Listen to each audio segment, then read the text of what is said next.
హరి ఓం శ్రీ గురుభ్యో నమః. హరి ఓం. స్వామి స్ఫూర్తి.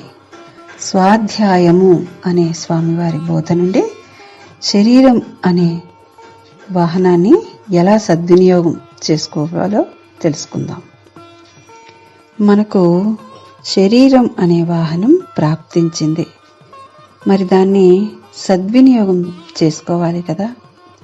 ఎలా సద్వినియోగం చేసుకోగలం అంటే, పరమాత్మ గీతలో చెప్పినట్లుగా మనం జీవించినప్పుడు ఈ శరీరం అనే వాహనాన్ని సద్వినియోగం చేసుకోగలం.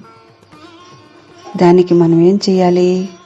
మనం మన జీవితంలో జపం, తపం, ధ్యానం, సమాధికి, సాక్షాత్కారానికి ఈ 5ంటికి సమయం తీసుకోవాలి. 84 లక్షల జీవరాశులలో ఈ 5 సాధనలు చేసే శక్తి ఒక్క మానవుడికే ఉంది. ఆ అర్హత ఒక్క మానవుడికే ఉంది.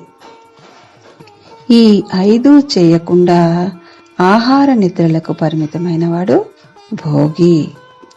భోగిగా జీవిస్తే ఏదీ దాటలేవు. ఈ 5 లక్షణాలతో జీవించే యోగిలా ఉండాలి. అప్పుడే మనం ఈ శరీరం అనే వాహనాన్ని సద్వినియోగం చేసుకోగలం. ప్రపంచంలో, సంసారంలో మన చుట్టుప్రక్కల ఉన్నటువంటి మన బాధ్యత కోసం, గుర్తించిన వారి కోసం మన జీవితాన్ని మనం ఖర్చు పెడుతున్నాం.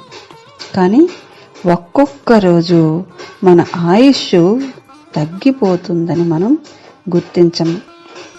మన సమయం తగ్గిపోయినప్పుడు, మన శరీరం మన దగ్గర లేనప్పుడు సాధన చేయడం సాధ్యం కాదు కదా. అందుకే సమయం మించిపోకుండా మనం ఈ శరీరం అనే వాహనాన్ని గురువుగారు చెప్పిన విధంగా సద్వినియోగం చేసుకోవాలి. హరి ఓం. శ్రీ గురుభ్యో నమః. హరి ఓం.